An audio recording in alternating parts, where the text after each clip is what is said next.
부분하고 그다음에 수학 이렇게 두 분이서 국어 선생님과 수학 선생님이 이제 그 일반적인 학교의 특징과 그다음에 문제, 그러니까 국어 문제와 수학 문제의 특징. 그러니까 가장 그게 중요한 게 약수령의 전형에 대한 전적인 부분은 이미 많이 되어 있고, 그다음에 작년에 국민대학교가 약수령에 들어와가지고 이제 흔히 말해서 이 판이 너무 커졌어요. 그리고 이제 가천대 어떤 위상도 올라갔고, 그다음에 상명대 이렇게 주요 대학들이 이제 약수령을 치르게 되니까, 그래서 올해는 많은 이제 어떤 지원자들이 늘어날 수 있고, 그래서 중요한 부분은 국어와 수학의 어떤 문제 출제 경향하고, 그다음에 거기를 얼마큼 이제 잘 적중을 시킬 수 있느냐, 이제 이런 부분에 대해서 오늘 설명회를 좀 진행하겠습니다. 그래서 먼저 국어 선생님 나오셔서 이제 진행하시겠습니다. 최재성 선생님이십니다.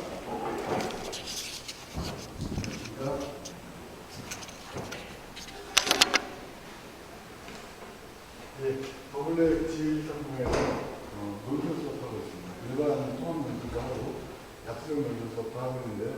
최재성이라고 합니다. 다시 인사드리겠습니다. 자료집 가지고 계시죠? 예, 자료를 같이 보시면 되겠습니다. 제가 3시에 수업이라서 1시간 좀 안 되는 시간 동안에 설명드리고 지휘응답까지 같이 할 수 있도록 그렇게 해야 되고요. 간단하게 뒤에 이제 약수료는 국어랑 수학을 같이 보는 학교들이 많습니다. 그러니까 이제 설명이 겹치는 부분도 많거든요. 뒤에 김원호 선생님께서 하시면서 겹칠 수도 있고, 또는 이제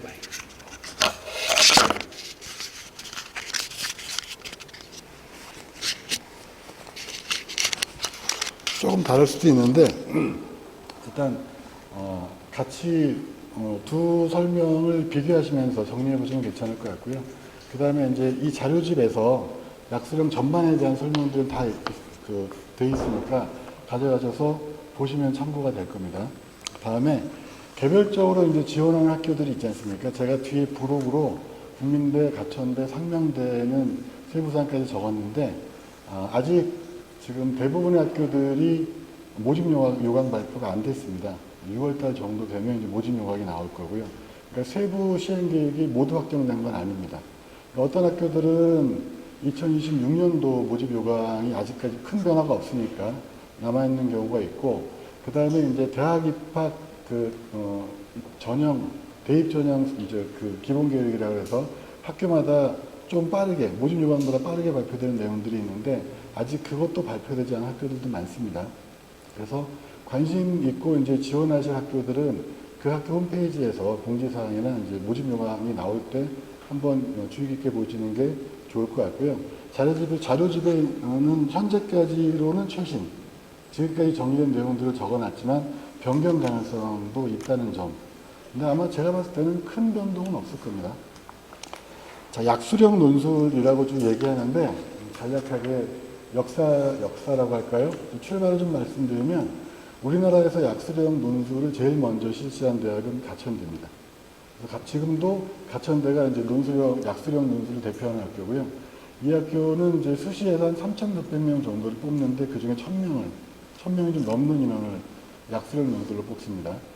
그러니까 약수령 논술로 가장 많은 학생을 뽑는 학교고요. 원래 이제 가천대에서 또는 이제 다른 대학들, 고대 세종도 마찬가지인데, 약수령 논술 이전에는 적성검사라고 그랬습니다. 혹시 들어보셨나요? 적성검사라는 시험을 오랫동안 하다가 이제 약수령 논술로 바뀌었는데요. 약수령 논술이라고 하는 건 간단하게 쓴다는 이야기잖아요. 약수이니까. 본래 이제 그 전에 시험의 이름은 적성검사였습니다. 적성검사는 수능이나 이제 예를 들어 학력고사와 수능 중간 정도 성격인데, 비슷한 형식의 사지선다 내지 오지선다 문제를 푸는 방식이었습니다. 그게 조금 더 이제 긴 지문이 주어지고, 지금 현재 수능 지문을 이제 활용하는 방식으로 바뀐 게 약수령 논술입니다. 개념을 좀 말씀드리면요. 그래서 엄밀하게 얘기하면 사실은 이제 이 시험의 성격을 정확하게 이해하려면 그냥 약수령이라고만 생각하시는 게 훨씬 더 편합니다.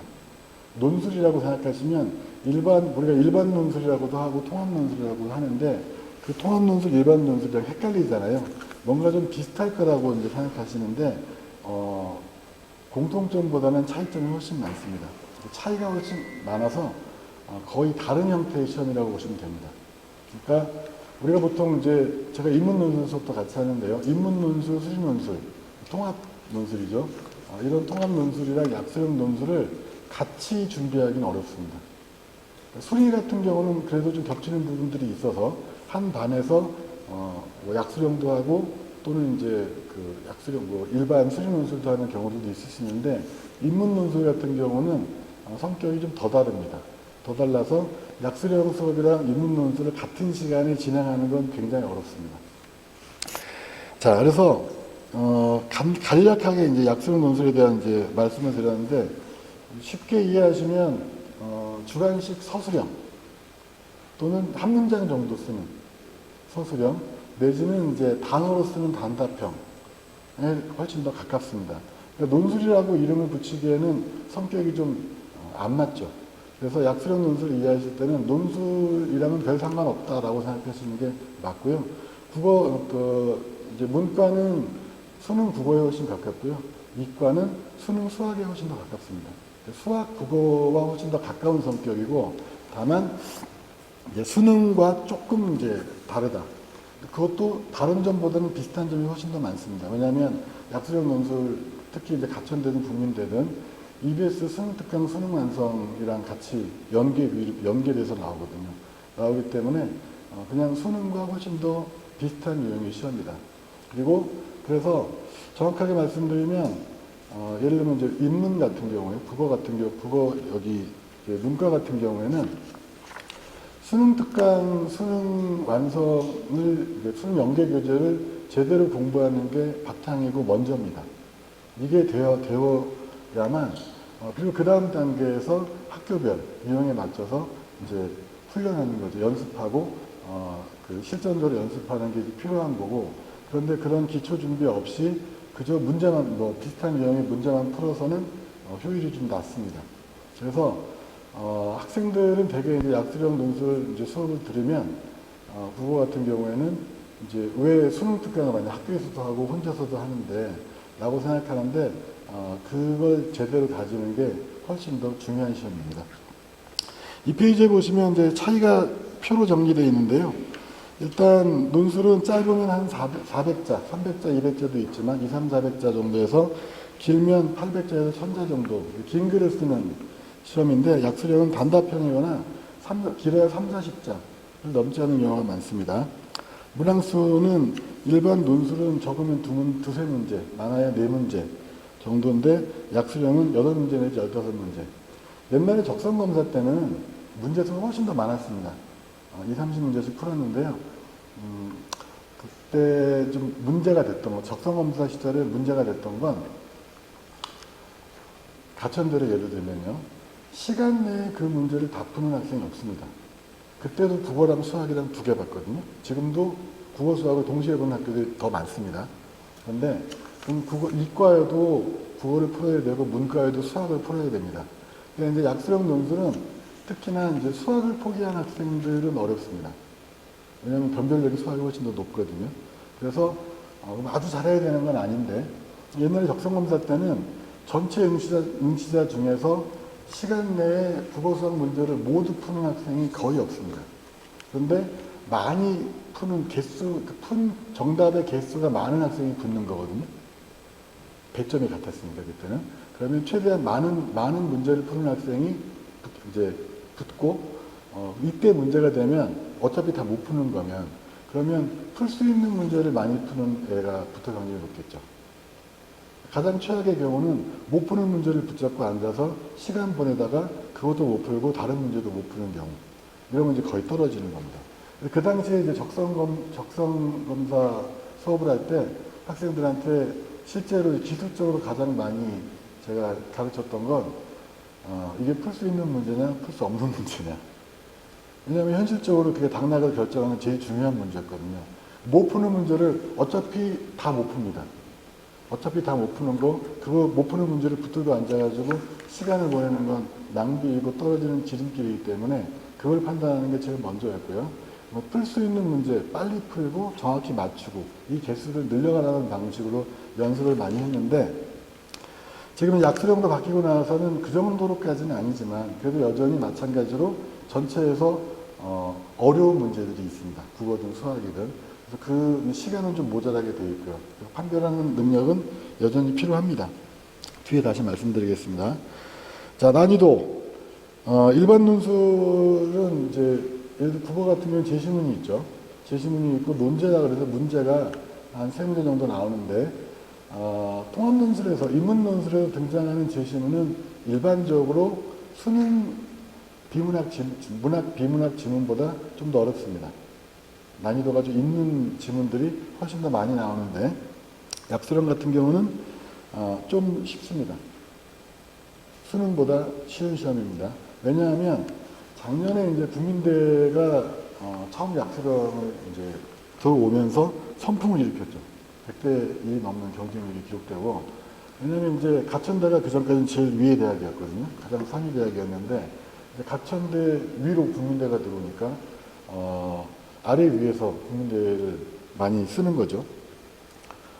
그런데 이제 국민대, 그냥 제가 편하게 좀 말씀드릴게요. 국민대를 지원한 학생들은 보통 평균 몇 등급 정도 학생들이 국민대를 쓰겠습니까? 등급으로 보면. 2등급 학생들이 국민대 쓸까요? 나중에 뭐 혹시 몰라서 6개 중에 마지막으로 쓴 건지 모르겠지만 보통 2등급 되는 학생들이 국민대 쓰지 않습니다. 내가 평균, 2다. 평균 2등급이다. 그러면 눈은 좀 더 위로 가 있겠죠. 그럼 보통 이제 국민대를 준비한다 그러면 3등급 학생들이 많이 씁니다. 4등급도 좀 쓰고요. 가천대에 쓰는 학생들은 몇 등급 학생들이 제일 많을까요? 4등급 학생들이 제일 많습니다. 4등급, 5등급 정도 학생들이 많이 봅니다. 경쟁률이 높잖아요.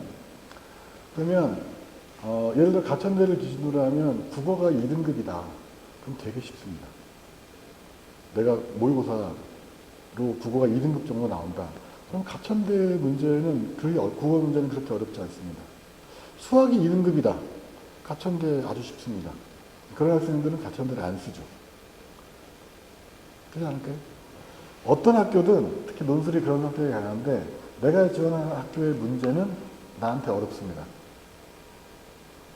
내가 국민대 문제가 껌이면 국민대 안 쓰죠. 또 위의 대학을 쓰겠죠. 가천대 문제가 너무 쉬우면 가천대 안 쓰죠. 더 위를 쓰겠죠. 그래서 보통 예를 들어 경기대는 이제 일반 논술인데요. 경기대 문제가 너무 쉬워요. 그 친구는 경기대 넣으면 붙을 텐데 경기대 안 넣습니다. 상위 대학을 넣겠죠. 자, 그래서 가천대든 국민대든 서경대든 상명대든 학교가 있으면 그 학교에 지원하는 학생들의 성적대가 있지 않습니까? 그 성적대보다 한 등급 정도 위를 요구하는 실력이라고 보시면 대략 맞습니다. 국민대에서 붙는 학생들은 국민대 지원하는 학생들, 보통 3등급대 학생들, 3.5등급대 학생들이라 그 학생들보다 좀 더 높은 수준. 그러니까 국민대 문제를 풀어서 붙는 학생들은 2등급대 실력입니다. 그럼 이제 현실적으로는 그렇고요. 그래서 난이도로 놓고 보면 비슷한 성적대의 이제 수능보다는 어렵지 않다. 그러니까 논술이랑 비교했을 때 난이도는 상대적으로 훨씬 쉽죠. 작년에 국민대 같은 경우는 어려운 편이었는데요. 겁을 많이 먹었습니다, 학생들이. 왜냐하면 국민대가 첫 시행인데 모의논술 하고 이제 미리 보여주잖아요, 학교에서. 이 정도로 낼 거다. 라고 이제 예시 문제를 줬는데 이게 너무 어렵던 거예요. 예시 문제가. 도저히 풀 수 없을 정도의 문제들이 이제 나와서 엄청 겁을 집어먹고 했는데 지원율이 되게 높았었고요. 실제로 나온 문제는 그거보다는 어렵지 않았습니다. 실제로 출제됐던 문제는 난이도는 좀 조정이 됐고요. 근데 어쨌든 일반 논술랑 비교하면 약수령은 쉬운 편이다. 자, 수능 연계성은 일반 논술은 아주 관계가 없다고 볼 수는 없으나 별도의 과목이라고 생각하셔야 됩니다. 수리 같은 경우는 좀 연계성이 있긴 하지만 수능 유형이랑 수학도요. 수능 수학이랑 수리 논술은 유형이 다릅니다. 전혀 다르기 때문에 수학을 잘한다 그래서 잘한다 그래서 수리 논술을 그냥 준비 없이 봐서 붙을 수 있느냐? 전혀 그렇지 않습니다. 예를 들면 상위권 대학들 이제 이과 학생들 같으면 수리 논술을 많이 보잖아요. 제가 아는 그 과학고 학생인데 과학고에서도 한 전교 4, 5등 정도 하는 학생이었어요. 그런데 서울대 이제 일반 전형 원서를 넣었어요. 넣었는데 거기서는 이제 문제풀이를 해야 되거든요. 준비한답시고 연세대 이제 수리논술을 본 거예요. 붙어서 서울대 떨어지면 연대 가면 되는 것이고 아니면 이제 뭐 서울대 가도 되는 거니까 연대 고대 논술을 썼습니다. 떨어졌어요. 얘가 공부하는 방식이랑 수리논술 문제 유형은 다른 거죠. 그래서 수리 같은 경우는 맞춰서 공부를 해야 됩니다. 그런데 약수령은 많이 유사합니다. 왜냐하면 이제 EBS 수능 특강 수능 완성 연계도가 높기 때문에 기본적으로 그래서 약수령을 공부하게 되면 수능 대비도 동시에 된다고 보시면 되고요. 1학기 같은 경우는 이제 내신, 학교마다 내신 낼 때 중간고사, 기말고사 3학년 1학기는 대부분 다 수능 특강에서 냅니다. 그럼 이제 수능 특강을 수능 특강, 수능 연계가 되는 거니까 약수령 대비도 되고, 동시에 내신 대비도 되고, 동시에 수능 대비도 되는 거죠.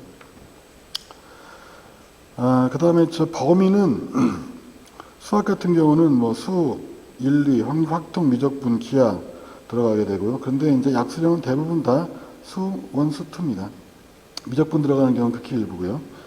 자, 예측인데 일반 논술은 정량적으로 평가할 수 있는 시험이 없습니다.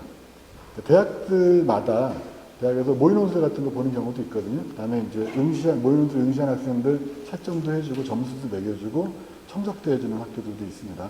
사실은 근데 그게 이 학생이 여기 써가지고 붙을까 아니면 어려울까를 판별하는 데는 거의 상관이 없습니다. 그냥 이제 경험 삼아 보는 경우들이 많고요. 그 다음에 이제 모의고사처럼 전국 단위 시험도 없기 때문에 논술을 준비하는 학생이 붙을 수 있을까 떨어질까에 대해서 판단하는 건 굉장히 어렵고요. 학교별로 또 고유한 위험들이 있기 때문에 이것도 이제 예측을 하는데 좀 어려움이 있습니다. 그런데 약수령은 수능 유형이랑 연계도가 되게 높기 때문에 기본적으로 그 정도 난이도의 문제를 가지고 모의고사도 볼 수 있고요. 그 사람이 어느 정도 이제 문제를 푸는지를 보면 얘가 이 학교에 좀 되겠다 안 되겠다. 정확하진 않더라도 어느 정도 감을 잡을 수는 있습니다.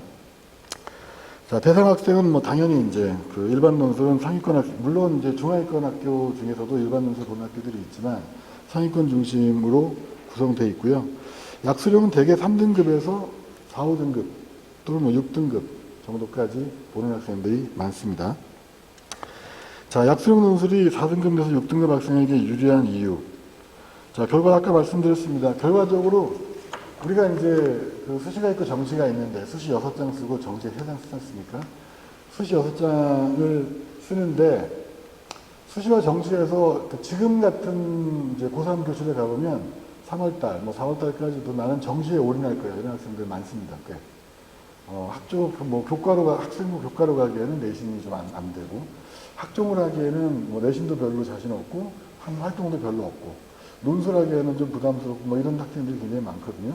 그래서 나는 수시는 신경 쓰지 않고, 수능 공부 몰빵해가지고 정시로 가겠다는 학생들이 많은데, 실제로 그런 학생들이 9월 달에, 수시 포기하고 정시만 쓰는 학생들은 또 거의 없습니다. 막상 이제 수시 원서 쓸 때 되면 뭐라도 씁니다. 그럼 이제 다시 생각해 봐야 되는 거죠. 거꾸로 생각하면 9월 달에 원서 쓸 거면 준비하는 게 낫죠. 논술로 원서를 쓸 거면 논술 준비하는 게 맞고요. 약수령 쓸 거면 약수령 준비하는 게 맞고요. 학종을 쓸 거면 학종 준비하는 게 맞겠죠. 1학기 동안. 근데 아무 준비하지 않고 있다가 마음만 바뀌어가지고 쓰게 되면 오히려 확률이 떨어집니다. 그러면 이제 경쟁률만 도와주는 경우가 되게 십상이라서 수시에 대한 판단도 적어도 4월 전까지는 하고 그래야 뭐라도 합니다. 예를 들어 막연하게 정시에 몰빵할 거야 라고 하면 결과적으로 정시에 몰빵할 학생은 별로 없거든요. 사람 마음은 뭐 다 아시겠지만 오늘 다르고 내일 다릅니다. 특히 고3 부모님도 마찬가지 학생들도 마찬가지고 3월달 마음 다르고 5월달 마음 다르고 6월달 다르고 원서 쓰기 전날 다르고 원서 쓰는 날 다르고 원서 쓰는 다음 날 다릅니다. 계속 바뀌어서 내 마음 나도 몰라가 되기 때문에 사실 이제 그래서 예를 들면 이제 자녀가 많다 하더라도 자녀가 3명이어도 입시에 대한 경험이 서너 번인 거잖아요. 재수 삼수를 하더라도. 그런데 저희 같은 경우는 15년, 20년 한 거니까 그럴 경우에 특히 이제 입시 전략과 관련된 경우에 경험자의 이야기를 듣는 것이 좀 더 낫습니다. 자, 그래서 약수령 같은 경우는 국어 수학이니까요. 준비하면 나옵니다. 어렵지 않, 복잡한 과정이 아닙니다. 일반 논술 같은 경우는 제시문수도 많고 어디서 어떤 문제가 나올지 모르고 학교별로 용도 굉장히 다양하지만 약수령 같은 경우는 수능 연계 교재로 범위가 정해져 있기 때문에 이것만 제대로 준비하고 그 학교 유형에 맞춰서 연습하면 연습량이 많으면 당연히 합격 확률이 올라갑니다. 경쟁률이 높다고도 하시는데요. 사실은 실질 경쟁률은 그렇게 높지 않습니다. 그 다음에 이것도 지필고사 시험이기 때문에 잘 쓰는 애가 붙는 겁니다. 운은 절대로 아닙니다. 약수령 같은 경우에는 이제 수능 최저 없는 경우 학교들도 꽤 되고요. 그 다음에 이제 내신 보지 않는 학교들도 많고요. 내신을 본다 하더라도 비중이 그렇게 높지 않습니다. 자, 2027년도 올해 약수령 실시 대학은 총 15개 대학입니다. 전체적으로 4,000명이 조금 넘는 인원이고요. 그 중에 1,000명이 가천대입니다. 나머지 14개 학교가 3,000명입니다. 사실은 학교를 지원할 때 모집 인원도 상당히 중요합니다. 많이 뽑는 학교 보시는 게 좋고요. 또 개인마다 상황이 다르니까요. 앞으로 약수령은 좀 더 많이 늘어날 것 같습니다. 시간이 지나면 지금까지도 상당히 많이 늘어난 거거든요. 그렇습니다. 자, 그 다음 페이지, 4페이지에 보시면 이제 15개 대학을 이제 비교한 표들인데요. 먼저 전형 방법, 내신 반영, 수능 최저 학력 기준입니다. 뭐 내용이 있으니까요. 국민대, 가천대, 삼육대, 한국기술교육대, 고대세종, 한국외대 글로벌, 서경대가 논술 100입니다. 그 다음에 교과 10, 20, 많이 봐야 20% 정도 반영이니까 내신 반영 비율이 높지 않고요. 그 다음에 20% 반영하는 과정에서도 등급간 차이가 높지 않습니다. 아마 뒷시간에 김영모 선생님께서 좀 더 사례를 들어서 말씀해 주실 텐데요. 내신은 큰 영향을 주지 않습니다. 그 다음에 예를 들어서 내신 1등급 학생들이 약수령 보는 학생은 거의 없습니다. 그러니까 그렇게 생각하시는 게 맞습니다. 나 비슷한 애들이 옵니다. 비슷비슷한 애들이 몰려옵니다. 차이가 있더라도 한 등급, 두 등급 정도 차이입니다. 그 차이는 문제 하나 반개도 안 된 거, 부분 점수 차이가 안 되기 때문에 내신 점수가 당락에 결정적인 영향을 주는 건 아니다. 차라리 문제를 한 문제 더 맞추는 게 훨씬 낫다라는 거고요. 자세한 내용은 읽어보시면 될 것 같습니다. 자, 다음에 시험 과목, 문항수, 고사시간 배점인데요. 이것도 학교별로 조금씩 차이가 있으니까 보시면 될 것 같고요. 보통 통합 논술은 학교마다 좀 다릅니다만 대부분 120분, 2시간 정도 시간을 줍니다. 그런데 약수령 같은 경우는 길면 90분, 아니면 80분, 60분 있는 학교들도 좀 있고요. 대부분 학교들이 몇몇 학교를 자연계만 보는 학교들이 있고, 그런데 국어랑 수학을 동시에 같이 보는 학교들이 많습니다. 약수령은 수업을 놓고 보면 좀 뒤에 이제 김영모 선생님도 앉아 계시는데, 그래서 각각 다른 반이 아니기 때문에 한 학생이 국어 수학을 같이 공부해야 되는 경우들이 많거든요. 되게. 예를 들어서 내가 자연계를 갈 거라고 해서 자연계만 보는 학교만 볼 수는 없습니다. 그러니까 국어를 빼놓고는 국어 빼놓고 수학만 공부해가지고 합격하기 어렵고요. 문과라 그래가지고 국어 공부만 하고 수학은 알아서 찍겠다 이렇게 해가지고 붙기는 어렵습니다. 그래서 두 과목 연계가 상당히 중요합니다. 뒤에 이제 문항수 쭉 나오죠. 국민대 같은 경우는 10문항인데 문과 같은 경우는 국어 8문제, 수학 2문제, 이과는 국어 2문제, 수학 8문제입니다. 가천대 같은 경우가 줄었습니다. 가천대 보시면 15문항이었거든요, 원래. 13문항으로 줄어서 문과는 국어 8문제, 수학 5문제, 반대로 이과는 국어 5문제, 수학 8문제입니다.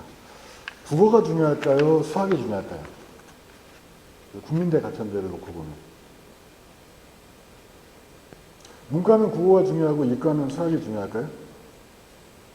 문과 학생들은 국어가 더 중요할까요? 수학이 더 중요할까요? 수학이 더 중요합니다. 수학 변별력이 훨씬 높습니다. 그러니까 15개, 작년까지 15개 정도 봤을 때, 가천대에서, 상위권, 간호학과라든가, 뭐 아주 말고, 웬만한 과들은 12개 맞으면 붙습니다. 3개 틀리면 되는 거죠. 11개면 어렵습니다. 거기서 왔다 갔다 하는 거거든요. 그런데, 그래서 보통 이제 제일 좋은 건 15문제 중에 국어 다 맞고, 수학에서 어려운 문제 나옵니다. 문제 난이도가 똑같진 않으니까요. 그러면 아주 어려운 문제, 풀기 어려운 문제들이 나오는데, 그러면 2개 정도 놓치고, 하나 맞추고, 국어 다 맞고, 그러면 웬만하면 다 붙죠. 들어갈 수 있죠. 되거든요. 여기서 이제 전제는, 그럼 수학이 이제 당락에 끼친 영향이 훨씬 큰데, 국어는 다 맞아야 된다는 거예요. 국어 아까 말씀드렸잖아요. 2등급 정도 나오면 가천대는 다 맞는 게 그리 어렵지 않습니다. 근데 2등급인 학생들이 별로 없는 거죠. 예를 들면 그런 학생들이 좀 더 유리합니다. 다 못하는데, 영어도 못하고 탐구도 다 못하는데 국어랑 수학을 좀 잘해요. 이런 학생들은 딱입니다. 아주 해볼만 하죠. 국어 수학이 다 되는 거니까. 그런데 내가 국어는 어느 정도 잘한다. 그러면 수학에 좀 투자해서 올려서 어쨌든 3개, 뭐 2개, 2개 선에서 한번 막아보겠다. 이러면 이제 확률이 아주 높아지겠죠. 아까 이제 작년에 가천대가 15개였을 때, 예를 들어서, 국어가, 15문제 중에 지금 올해 13문제 중에 8개인데, 15문제 중에 9문제였거든요. 그런데, 한 문제는 풀기 어려운 문제가 나오고요, 국어도. 한 문제는 어렵고, 한 문제는 실수하기 좋은 정도 나옵니다. 그러니까 실수가 없어야 되고, 그 다음에 아주 모르는 걸 틀리고 넘어가면 안 되는 거죠. 이제 여기에 이제 허들이에요. 예를 들어서 내가 9개 중에 7개 맞췄으니까 잘하는 거야. 이게 안 통하는 거예요. 다 맞아야 되거나 아니면 국어에서 1개 놓치면 수학에서 1개 더 맞아야 되는 거죠. 이제 이게 만만치 않은, 같이 준비해야 되는 겁니다. 국민대도 마찬가지고, 같이 보는 학교들은 이제 그런 문제들이 있습니다. 그래서 국어랑 수학을 다 같이 해야 된다. 그 다음에 이제 출제 범위인데요.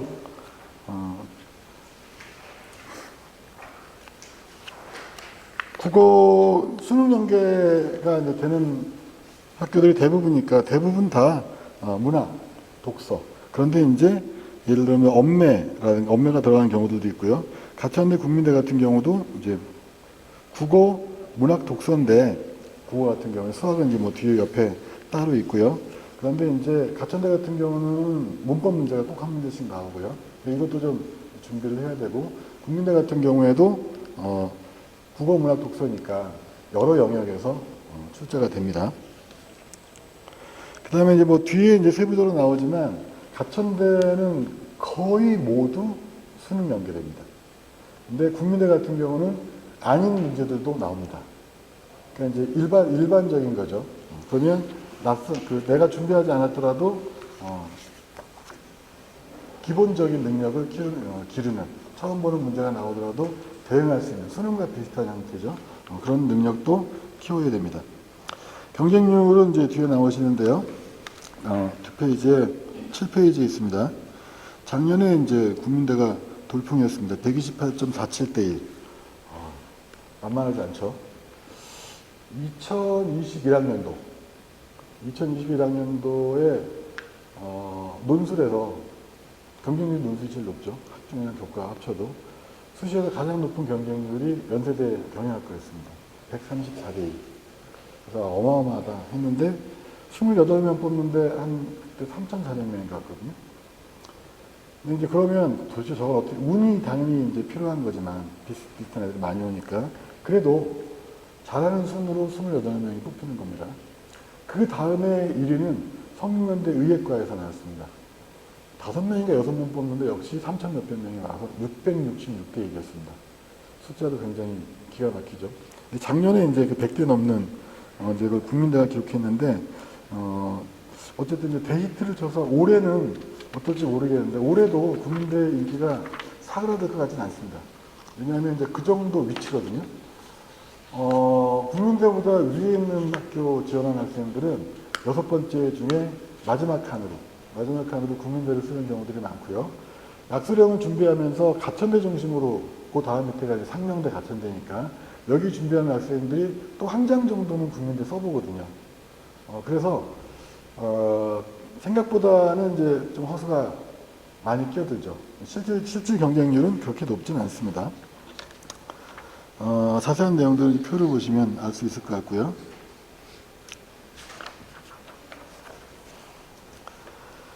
자, 8페이지 보시면, 자, 입시에 있어서 약수령 논술 전형의 의미입니다.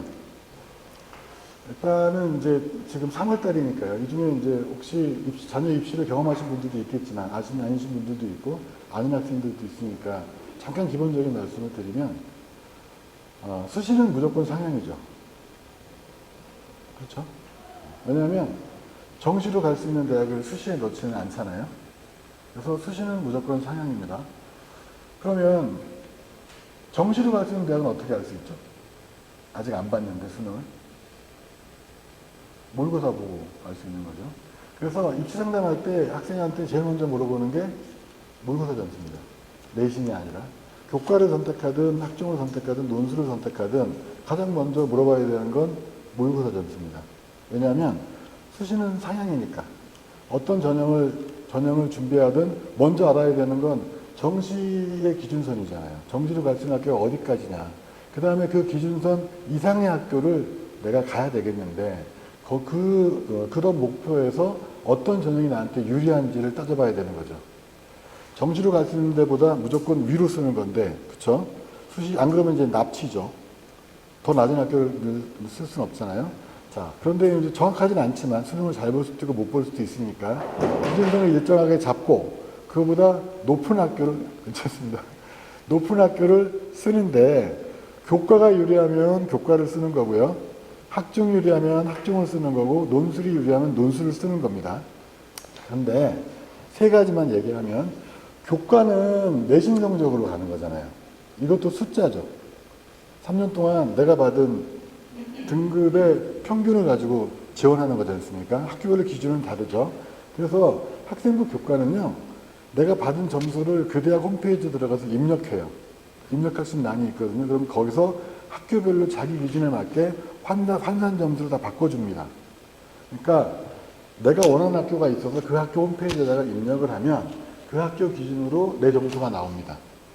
자동으로 산정돼서, 계산돼서 나오고, 그 다음에 입시, 예년, 전년도 또는 뭐 한 3년 정도 입시 결과를 보면 대부분 다 공개하거든요. 들어가서 학생부 교과가 학과별로 어느 정도 선에서 50%, 70%까지 형성됐는지 알 수 있잖아요. 대입해 보면 내 점수로 이과를 가겠다, 못 가겠다가 정확하지는 않아도 어느 정도 가면 잡히겠죠. 예를 들어서 작년도, 뭐 3년, 작년, 재작년, 그 전까지 3년 동안 내내 70% 것이 500점이었다. 그런데 내 점수가 490점이다. 아니면 510점이다. 그러면 넣어볼 수 있는 거죠. 내가 그 정도면 70% 선인 거, 이런 계산들을 할 수 있는 거죠. 그래서 결론적으로 학생부 교과는 지를 수가 없어요. 다 숫자로 기록이 되는 거기 때문에 내가 맘대로 그 숫자와 상관없이 지원할 수는 없어요. 좀 모자라든가 좀 남든가 어쨌든. 그런데 계산을 가지고 지원하게 되는 거죠. 그러니까 경우에 따라 조금씩 다릅니다만 일반적으로 정시 기준이 있으면 그거보다 조금 높은 한 칸 정도 위 학교를 교과로 가는 경우가 많습니다. 학종은 정성적인 평가가 들어가죠. 내신도 들어가지만 정성평가가 중심이죠. 활동이 들어가니까. 그 다음에 단계별 전형이 많습니다. 1단계, 2단계가 있는 경우. 예를 들어서 1단계에 3배수를 뽑고 2단계를 면접으로 최종 확정한다 라고 하면 그러면 3배수 안에 들어가는 게 먼저 문제죠. 내가 일단 서류 전형 통과해서 3배수 안에 들어가면 그 다음에 무조건 3대1이죠. 그 다음에 이제 등록 안 하는 애들이 있으면 충원율이 있으면 3대1 이하로 떨어지죠. 그렇잖아요. 그래서 1단계 통과가 훨씬 더 중요합니다. 내가 이제 학종을 넣을 때 가장 먼저 생각해야 되는 건 1단계를 통과할 수 있는가 없는가. 최종적인 합격이 아니라 그 다음에 이제 면접이 결정하는 거니까요. 그런데 정성적인 평가니까 정성적인 평가니까 평가자나 평가는 학교의 기준, 우리가 봤을 때는 좀 주관적인 기준이 개입하게 되는 거죠. 그러니까 어떤 학생 둘이 누구는 붙고 누구는 떨어졌는데 왜 붙고 왜 떨어졌는지 학종은 정확히 알려주지도 않고 모르는 경우가 많아요. 자, 그러면 단계별로 전형을 하니까 3배수를 뽑는다고 그러면 3배수 안에 들어가는 건 어쨌든 최종 합격과는 좀 다른 문제잖아요. 그렇죠? 그러니까 지원할 때 교과는 예측 가능성이 3개 중에는 제일 높고 종합은 교과보다는 예측 가능성이 좀 떨어지죠. 대신 예측 가능성이 떨어지는 대신에 지원할 수 있는 학교의 폭은 좀 더 넓어지겠죠.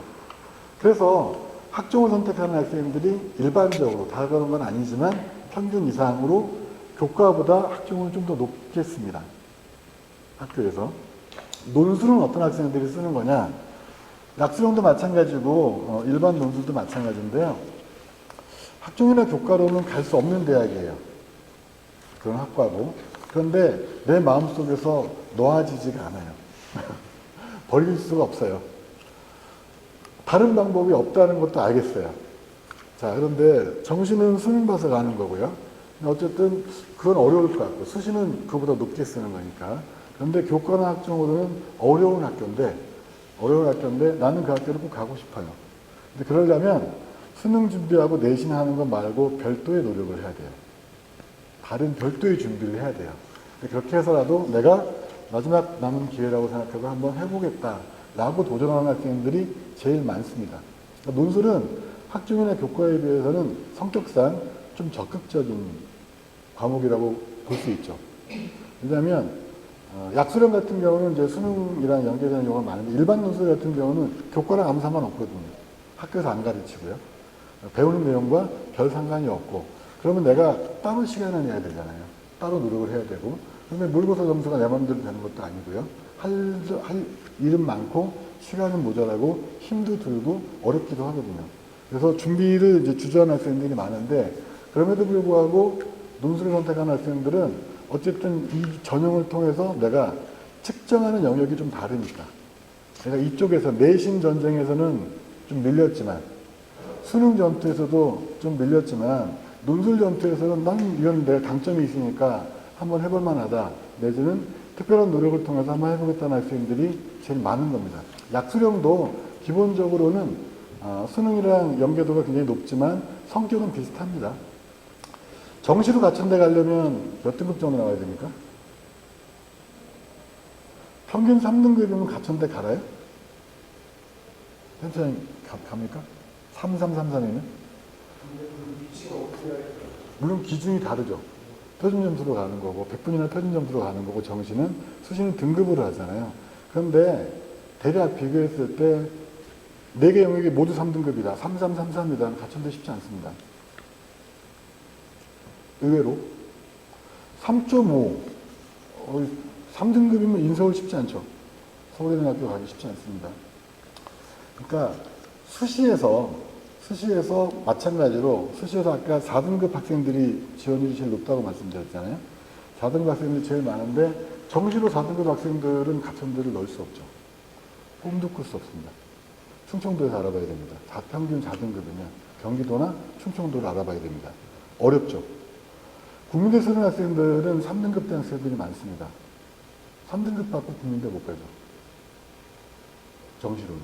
그러니까 이제 내가 안 되는데, 근데 이제 약수령은 좀 그런 정도의 위상이 있습니다. 통합논술은 좀 더 욕심을 부릴 수 있고요. 최저만 맞추면, 연대 같은 경우는 최저도 없고요. 그 다음에 다른 학교들도 2합 6이라든지 2합 4라든지 내가 맞출 수 있으면 해볼 수 있는 더 욕심을 부리는 경우도 많거든요. 근데 약수령은 그렇게까지는 아니고 적절하게 내 평균에서 한 등급 내지는 1.5등급 정도 상향 정도 또는 2등급 정도 상향으로 가는. 근데 이게 정시랑 놓고 비교를 해보면 사실 차이가 굉장히 큽니다. 예를 들어서 아까 제가 그랬잖아요.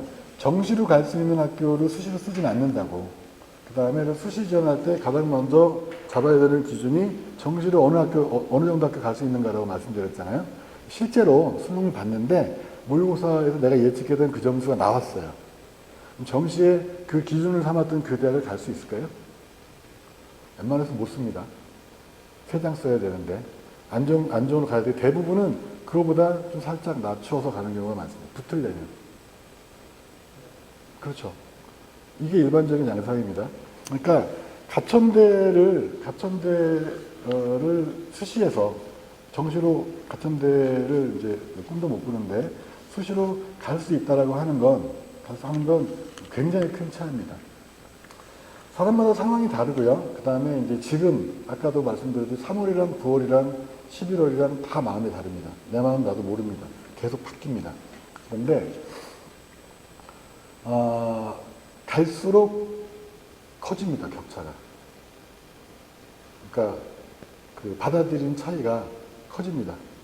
그러니까 계속 이제 기대와 현실 사이에서 왔다 갔다 하는데 그래서 수시에서 내가 정시로 갈 수 있는 점수가 안 되는데 수시로 갈 수 있다.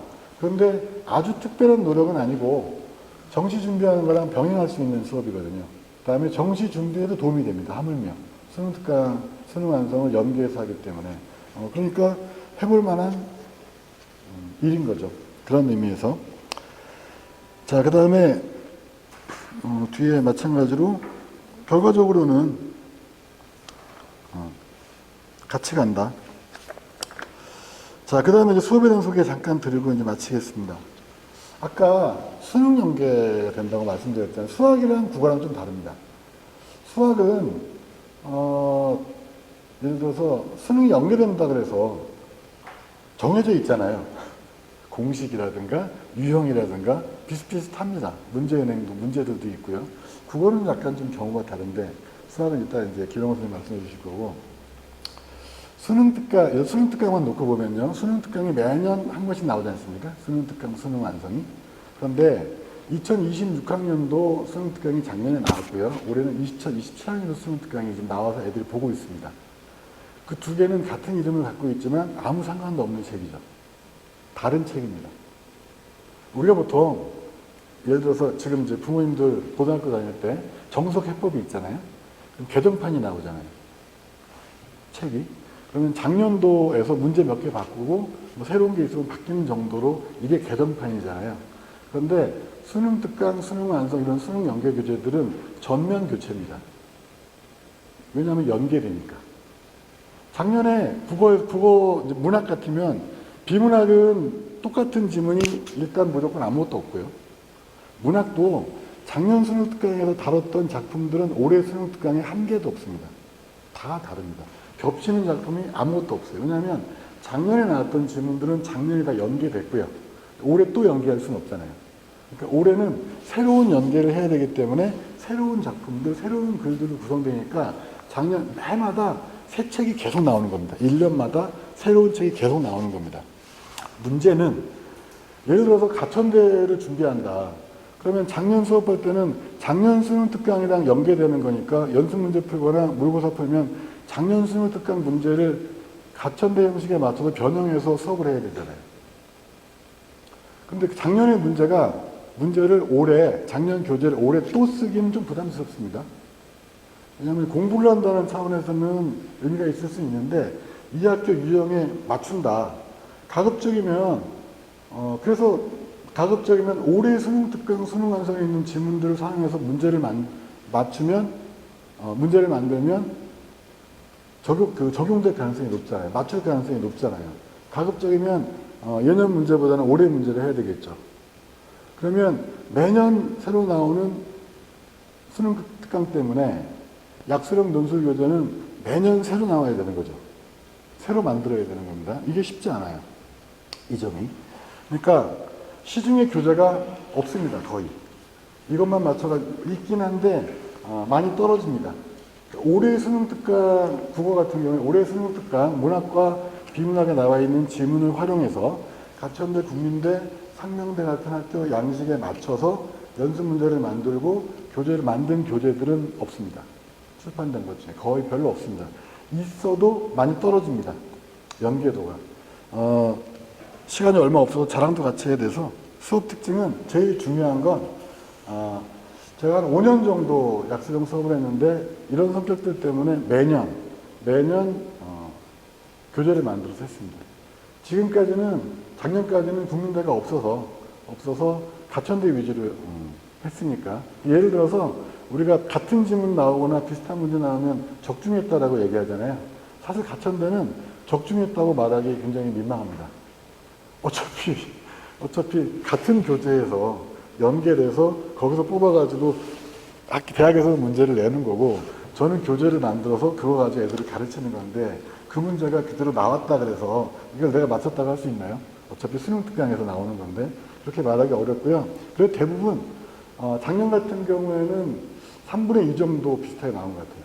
사실은 솔직하게 말씀드리면 작년에 가천대 준비할 때 제가 다 못했거든요. 다 다루지 못했어요. 재작년에는 수능 특강에 있는 지문 전체를 다 만들었습니다. 그러면 한 28세트 정도, 한 30세트 정도 좀 덜 나오거든요. 작년에 제가 한 25세트 정도 하면서 빠진 것들이 있었는데 빠진 게 좀 나온 게 있어서 그래서 올해는 모두 다룬 교재를 만들어서 하려고 합니다. 제가 좀 욕심이 생겨서 수업에만 쓰는 게 좀 아까워서 출판을 좀 하려고 하거든요. 팔아도 좀 먹을까 하는데 수학생들이랑 같이 해서 그래서 6월달 정도면 아마 나오지 않을까? 책 가지고도 수업할 수 있습니다. 자, 그래서 교재를 직접 만든다는 점이 가장 큰 장점이고요. 자, 그 다음에 아까 말씀드렸듯이 결국은 국어 같은 경우는 수능 특강 수능 완성하면서 지문을 다뤄야 되는 거잖아요. 아까 이제 그 수능 특강 교재의 특징을 말씀드렸습니다만 이 교재가 매년 새로운 교재로 나온다는 특징도 있고 완성도 측면에서 봤을 때 그렇게 좋은 교재가 아닙니다. 수능 특강이라는 교재가. 뭐 학생들이 풀다 보면 나오겠지만 단점이 좀 많은 교재인데요. 왜냐하면 1년에 한 권씩 두꺼운 책을 2개씩 만들어야 되거든요. 쉽지 않습니다. 이걸 만드는 사람들은 고등학교 선생님들입니다. 수능은 대학 교수들이 출제합니다. 학평이나 평가원에서 주관하기 때문에 수능은 EBS를 변형해서 연계해서 변형해서 내잖아요. 그러면 비문학 지문 같은 경우 똑같이 쓰지 않습니다. 교수들이 다시 윤문해서 문제 유형에 맞게 만듭니다. 연결했다라고 하는 건 그 지문이 그대로 나온다고 얘기하는 건 아니고요. 문제가 그대로 나오지도 않습니다. 그런데 제가 고등학교 선생님들을 비난하고 싶어서 그런 건 아니고 어쨌든 교수랑 선생님들 차이도 있고요. 짧은 시간 안에 1년에 책 한 권을 제대로 내야 되기 때문에 완성도가 많이 떨어집니다. 난이도라든지 완성도에서 그렇게 우수한 교재가 아닙니다. 그 다음에 문제는 좀 더 많습니다. 아주 어렵거나 아주 쉽거나 이런 경우도 많고요.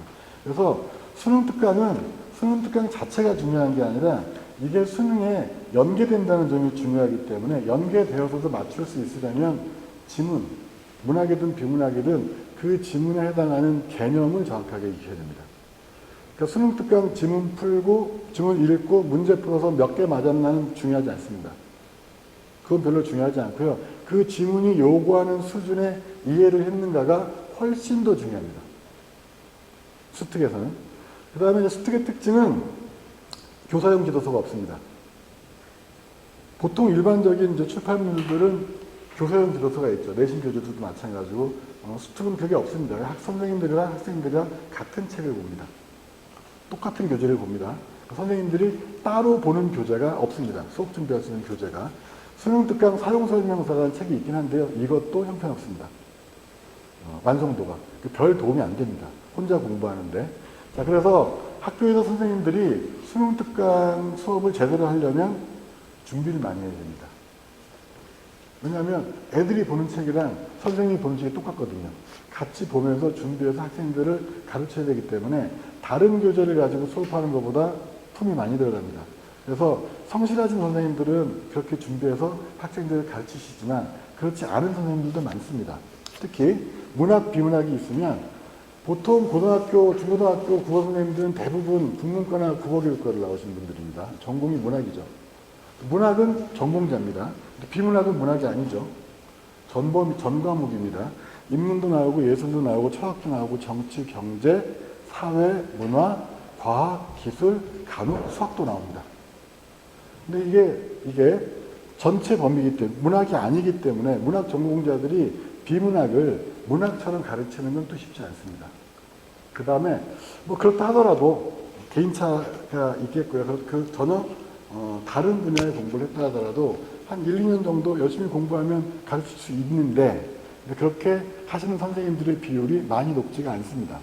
특히 일반고, 지금 이제 고향이나 파주 지역의 일반고 학교에서 대개 보면 학교에서 고3 때 1학기 때 수능 특강에서 문학은 수업으로 나가는 경우가 많지만 비문학을 나가는 학교는 그렇게 많지 않습니다. 그 다음에 문학을 하든 비문학을 하든 다 다루지 않습니다. 건너뛰어가면서 합니다. 모두 다루려면 좀 밀도 있게 나가야 돼요. 그래서 결론적으로 수능 특강 관련된 수업이 밀도 있게 진행되는 학교는 거의 없습니다. 시험은 중간고사 기말 볼 때, 고사 볼 때 시험 범위는 수능 특강으로 지정합니다. 특히 이제 어떤 학교 같은 경우는 이제 문학은 수업을 해주는데 비문학은 아예 안 하거든요. 학생들이 알아서 하는 거죠. 그런데 중간고사, 기말고사 시험 문제는 거기서 냅니다. 그러니까 사실은 이제 학생들이 그런 의식들이 많습니다. 수능 특강은 나 혼자 하는 책이라고 많이 생각하는데요. 생각보다 수능 특강을, 수능 완성은 문제니까 수능 특강을 혼자서 공부하기는 어렵습니다. 개념의 난이도가 높거든요. 그런 의미에서 약수령 논술, 특히 이제 국어 수업이 수능 특강 위주로 진행되는 건 학생들한테는 상당히 제가 봤을 때는 유리한 지점이 많습니다. 국어 수업에서 수능 특강 가지고 수업하면 애들이 별로 안 좋아합니다. 이건 제가 하는 게 더 나은데, 국어 수업도 한 6월 정도까지는 수능 특강을 해서 수능 특강에 대한 이제 개념이라든지 내용 준비를 끝내고 그 다음에 실전 문제를 푸는 게 훨씬 더 이익입니다. 7, 8월까지 해도 상관없습니다. 오히려 수능 연계 교재 중심으로 국어 공부를 하는 게 훨씬 더 효과적입니다. 근데 학생들이 요새 특히 코로나 이후에 잘 못 받아들입니다. 문제 푸는 걸 좋아해서요. 그래서 수업 시간에 수능 특강 공부하자 그러면 별로 안 좋아합니다. 이건 먼저 알아서 하는 거 아닌가요? 라고 생각하기 쉬운데 약수령 논술은 안 할 수가 없습니다. 왜냐하면 연계돼서 바로 거의 100% 나오기 때문에 이거 준비를 열심히 해야 되거든요. 그게 수능을 준비하는데도 상당히 큰 도움이 됩니다. 자, 그래서 일단 어쨌든 지금 올해 나온 2027학년도 수능 특강, 수능 완성에 있는 지문을 사용해서 모두 나온다. 그 다음에 아까 이제 우리 남기현 선생님께서 잠깐 나오셔서 말씀하셨는데 저희는 수업만 하지는 않고요. 학습관리, 생활관리, 또 입시와 관련된 관리, 컨설팅도 동시에 진행됩니다. 뒤에 계시는 우리 남기현 선생님께서 입시와 관련된 수업은 저랑 김영모 선생님이 하시는데 학생들에 대한 관리, 그 다음에 컨설팅, 그 다음에 학습, 진학 관련된 부분들을 책임져 주신다는 것도 이제 저희 학원의 장점이고요. 10페이지에 보시면 수업 안내입니다. 매주 토요일날 4월 4일날 개강할 예정이고요. 6시 반부터 오후 10시까지 3시간 반 동안 수업합니다. 수업은 주로 자체 교재 가지고 아까 말씀드린 난 제작한 자체 교재 가지고 하고요. 그 다음에 기출문제 풉니다. 그 다음에 이제 문제풀이, 해설 및 첨삭 위주로 진행됩니다. 4월에서 6월까지는 기본적인 기초이론 중심으로 하고요. 7월부터 8월까지는 장르별, 유형별, 학교별 특징들을 반영한 수업들을 진행하고 9월부터 시험 볼 때까지는 지원 학교별로 수업합니다. 예를 들어서 학생이 여러 명이 있다 하더라도 각자 푸는 문제는 다 따로 줍니다. 국민대는 국민대, 가천대는 가천대, 상명대는 상명대, 일지대는 일지대 이런 식으로 하게 되고요. 뒤에 주요 3개 대학 상세 자료인데 보통 지금 정도에서 학생들이나 부모님들이 약수령에서 관심을 가장 많이 가진 학교가 국민대, 가천대, 상명대거든요. 위주로 넣었으니까 보시고 자세한 내용은 학교 홈페이지에 들어가셔서 보통 첫 페이지에 많이 나와 있으니까 입학처 홈페이지에 모집 요강이 나와 있습니다. 그걸 보시면 이게 좋을 것 같고요. 그 다음에 여기 이제 제가 설명드렸습니다만 미세한 부분에서 변동 가능성도 있다는 점 아셨으면 좋겠고요. 그 다음에 등급대가 다르니까 학교마다 좀 선호도라든지 지원 학교가 많이들 다르지 않습니까? 그 다음에 이제 자연계만 준비하는 학생들도 있고 이게 경험인데 가천대가 경기 북부 지역에서 별로 인기가 안 좋더라고요. 그러니까 여기 이제 일산, 파주 이쪽에서는 가천대를 상당히 우습게 보는 경향이 만연하더라고요, 학생들한테. 남쪽에 가면 가천대 인기가 굉장히 높습니다. 부천, 인천, 수원, 이쪽 광명, 경기도에서도 인천 경기에서 아래쪽 가천대가 성남에 있죠. 그래서 근처에 가면은 상당히 좋습니다. 그 다음에 이제 비슷한 레벨 학교들이 있잖아요. 인천대, 가톨릭대, 가천대 이렇게 있는데 가천대는 원래 경원대였죠. 성남에는 경원대였는데 인천에 이제 길병원이라고 있었습니다. 길병원에 이길려 여사라고 외계인 같은 분이 계시는데 90이 넘으신 분이 60대처럼 보이는 할머니 있습니다. 이분이 결혼도 안 하시고 어쨌든 이제 재산도 많이 읽으시고 학교를 인수하셔가지고 이름을 가천대로 바꿨습니다. 호가 가천이거든요.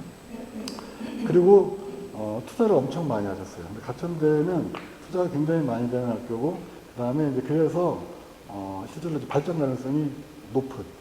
가천대가 수시 전략을 이제 지금 계속 약수령을 하지 않습니까? 이건 의미가 있는 거예요. 그러니까 예를 들면 인하대 같은 경우에 논술 100입니다. 통합 논술을 하는데 비슷한 학교 유형을 가지고 있는데 인하대는 어떤 학생을 뽑고 싶은 거냐면 특출한 사고 능력을 가진 학생들을 뽑고 싶은 겁니다. 성적을 좀 떨어지더라도. 그러니까 여러 명의 비슷비슷한 애들 중에 좀 튀는 애가 오면 좋겠다라는 의도가 있는 거거든요. 가천대는 기본 실력이 탄탄한 애가 왔으면 좋겠다는 거예요. 영어 좀 못하고 사탄 좀 떨어지고 국어 수학을 아주 탁월하진 않더라도 기본적인 문제, 아까 말씀드렸잖아요. 수능 유형이랑 비슷하지만 아주 어려운 고난이도는 없습니다. 1등급을 대상으로 문제는 안 나옵니다. 2등급이면 충분히 다 맞출 수 있을 정도 나오거든요. 그런데 가천대가 원하는 건 3, 4, 5등급, 5, 6, 6등급이라 하더라도 그 정도 학생들 중에서 기본기가 튼튼한 학생을 원한다고 보면 됩니다. 그런 학생들은 우리는 제거 뽑아가지고 가르쳐 보겠다. 거기에 맞게. 그런 의도가 있는 거고요. 그래서 나중에 보면 올라가는 학교가 있고 내려가는 학교가 있잖아요. 10년, 20년 지났을 때. 예를 들면, 제 얘기해서 죄송합니다. 저는 성균관대 경제학과를 나왔는데요. 제가 학교 다닐 때 서울대 경제학과랑 경쟁 관계였는데, 날이 갈수록 밀렸거든요. 그래서 나중에 보니까 성대 경제학과는 많이 떨어지더라고요. 이제 서강대 훨씬 인기가 좋으니까. 나중에 삼성그룹이 성대를 인수하고도 학교가 막 올라가기 시작하는 거예요. 그래서 이제 서강대를 제치고 막 갑니다. 저는 어떤 기여도 한 적이 없는데, 혜택을 보는 거죠. 살면서. 저희 집사람이, 그런 경우가 많습니다. 성대 영문과 나왔거든요. 근데 직장 동료, 아주 친한 친구가 외대 영문과 나왔습니다. 저희 나이 또래에서 외대 영문과가 센가요? 성대 영문과가 센가요? 외대 영문과가 압도적으로 셉니다. 성대 영문과가 외대 영문과보다 많이 떨어집니다. 그런데 둘이 같은 직장을 다니는데 부하 직원들은, 후배들은 전혀 인식이 다르죠. 성대 영문과가 훨씬 더 셌다고 생각합니다. 다른 거죠. 그래서 학교를 선택할 때 지금 현재의 순위나 선호도도 있지만 미래 이 학교가 어떤 이제 가능성, 희망 이런 것들이 있는가, 그 다음에 이제 학생에게 뭘 줄 수 있는가, 학교마다 줄 수 있는 양들이 다른데요. 제가 봤을 때 개인적으로 가천대는 줄 수 있는 게 많은 학교입니다. 비슷한 수준의 다른 학교보다. 그런데 이제 국민대에 관심을 두는 학생들은 가천대의 상대적으로 별로 관심이 없습니다. 그러니까 국민대를 약수령으로 가겠다라고 하는 학생은 다른 학교 국민대 위보다는 이제 국민대가 이제 상위인 학생들이 많고요. 그 다음에 다른 전형들은 다른 학교 학종이라든지 교과라든지 다른 걸로 좀 해보겠다라고 생각하는 경우들이 많은데 나중에 시간이 좀 지나봐야 되는 거죠. 5월달, 6월달, 7월, 8월, 9월 이제 원서 쓸 때까지 놓고 보면 상황 변화가 있을 수 있거든요. 근데 어쨌든 국민대를 위주로 준비하면 준비하게 되면 수능에 당연히 도움되는 것도 맞고 다른 학교들은 아주 쉽습니다. 어렵지 않습니다. 그래서 일단 내 등급대가 3.5 이하다. 그러면 가천대에 대해서도 너무 외면하지 않았으면 좋겠다. 라는 생각이고요. 상명대도 괜찮습니다. 그 다음에 이과 학생들 같은 경우에는 여기서는 아마 거의 모이실 거예요. 한국기술교육대학교라고 있습니다. 천안에 있거든요. 제가 봤을 때는 이 학교가 여기 있는 학교들보다 훨씬 장래성이 높은 학교입니다. 수도권 인근의 한국공학대, 여기 이제 그 약수령 보건학교에 해당돼서 제가 좀 아는데, 시흥에 가면 한국공학대라고 있거든요. 근데 여기가 한국이 붙었지만 사립학교입니다.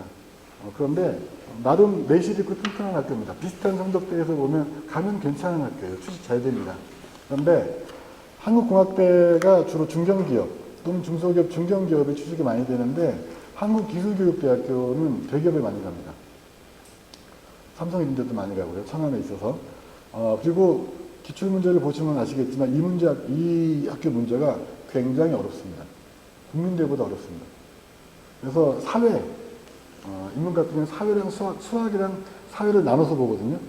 자연계는 수리 보고 뒤에 보시면 나오지만 사회 과목이 있는데 만만치 않습니다. 일반 그 통합연수를 보는 학교의 거의 버금갈 정도로 어렵습니다. 작년에 제가 이제 가르친 학생 중에 지원한 학생이 있어가지고 수업을 했었는데, 이 학교 보는 학생인데 이걸 다 푼다고? 다 맞춰서 가나? 약간 그런 생각이 좀 들기도 했는데, 제가 봤을 때는 그래서 나중에 원서 쓸 때는 한 번 더 생각 좀 해볼 수 있는 학교가 아닐까 싶습니다. 제가 이제 시간이 지나서 한두 분 정도만 간략하게 질문 받을 수 있을 것 같습니다. 아니면 제가 설명을 너무 잘 드린 것을 알고 물러나겠습니다. 혹시 궁금하신 거 있으신가요?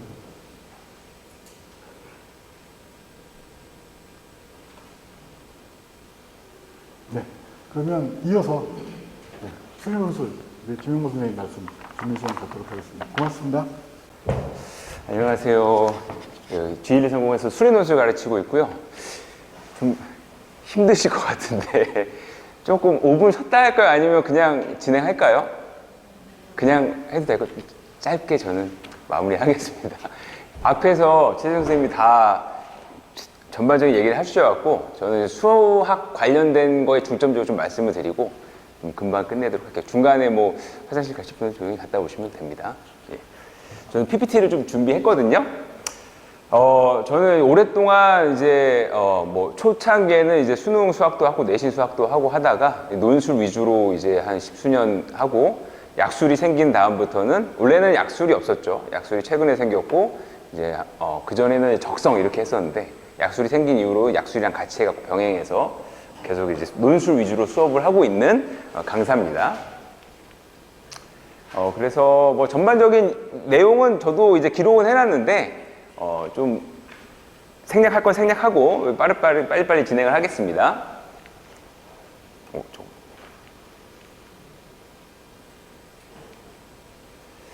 일단 우리가 이제 지원하는 이유를 좀 생각을 해야 될 것 같은데 이 부분에서 조금 여러 가지 좀 얘기를 하겠습니다. 근데 지금 논술 전형 자체가 되게 좀 복잡 다양해요. 대학마다 너무 다르고 대학 안에서도 다르고 그래서 몇 가지 조금 여쭤봐야 될 것 같은데 혹시 자녀분이 인문 계열이다.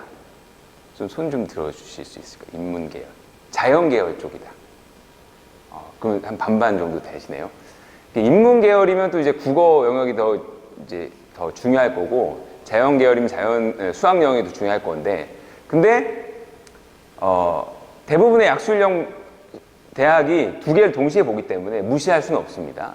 특히 가천대는 그 비중이 생각보다 높아서 무시할 수는 없고 특히 이제 아까도 말씀하셨을 것 같긴 한데 인문 계열에서도 수학에서 상명대 이제 국민대 두 문제 나오거든요. 근데 어렵진 않아요. 어렵진 않는데 인문 계열 학생들이 잘 못 풉니다. 근데 그 두 문제가 그래서 되게 당락을 좌우하는 경우가 좀 커요. 그래서 좀 무시할 수 없는 부분이다. 그러면 자연 계열 중에서 자녀분이 수학 선택이 미적분이다. 확통이다. 한번 보면 손 좀 확통이다. 확통. 미적분이다. 미적분도 계시죠. 그리고 이렇게 다양합니다. 이렇게 다양해서 그 부분도 좀 나눠서 설명을 좀 드려야 될 것 같아요. 그리고 제가 아무래도 이제 수학 위주로 하다 보니까 자연 계열에 대한 얘기가 조금 더 많이 나올 것 같아서 조금 양해는 좀 부탁드리고 같이 얘기는 하는데 그럴 것 같아요. 그리고 논술 구조가 어떤 상황이냐면 인문 계열부터 좀 보면은 인문 안에서도 인문 계열이 그냥 일반 논술 말씀드리는 거예요. 인문 계열 안에도 인문 논술이 있고 그 다음에 상경 계열 논술이 있어요. 인문 논술은 순수하게 인문 공부만 하는 거고, 상계형 계열은 몇 개 대학에 인문 논술과 수리 논술이 혼재되어 있는 형태의 논술 문제들이 있습니다. 대표적으로 어디가 있냐면 한양대, 그다음에 숭실대 뭐 이런 학교들이 그렇거든요. 그리고 자연계 논술에서도 좀 상위권 대학은 이제 확통, 기하, 미적분까지 다 나오고, 그다음에 이제 인서울권 대학은 미적분까지만 나오고, 인서울권. 그다음에 이제 약술형 보는 대학, 약술형 보는 대학은 수원, 수투만 나오죠. 근데 또 국민대는 미적분까지 나와요. 그러니까 이 부분이 또 되게 복잡 다양하게 있어요. 또 건국대나 세종대 같은 경우에는 통합 전형이라고 해서 자유전공학부는 인문 조금, 그다음에 또 수리가 들어가 있어요. 그러니까 인문도 좀 보고 수리도 보는데, 그 학교들은 이제 아무래도 수리가 좀 근데 비중이 큽니다. 수리가 또 건국대 그 자유전공학부는 수원, 수투까지 들어가는데 세종대 같은 경우에 또 미적분까지 들어가요. 또 이런 구조가 있고, 또 아시나요? 성균관대는 이게 맞는지 모르겠는데 인문 계열로 시험을 보고 자연 계열로 들어갈 수 있는 포션이 있고, 반대로 자연 계열 시험을 봐서 인문 계열로 들어갈 수 있는 포션이 좀 있어요. 그래서 이렇게 좀 복잡 다양해서 그런 부분들 때문에 내가 약술형을 좀 해야겠다라는 학생들 같은 경우에 내가 지금 어떤 상황인지를 인지를 해서 초반에 그거를 확실히 전략을 세우고 선택과 집중을 하는 것이 맞다. 그렇게 좀 말씀을 드릴 것 같아요.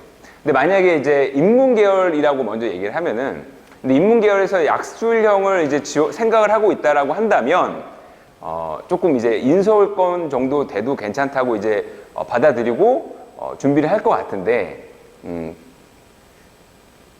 제 생각에는 어느 정도는 병행하는 것도 괜찮다. 근데 저 인문론은 사실 잘 몰라서 얘기하는 걸 수도 있어요. 그래서 그거는 한번 좀 고민해 보시고 인문 선생님이랑 상담을 좀 해보시고, 자연 계열 같은 경우에는 미적분 선택자 같은 경우에는 국민대까지 지원할 수 있거든요. 근데 제가 이따도 다시 한번 그 상황을 보여드리겠지만 꼭 약술형이 미적 선택자를 얘기하는 겁니다.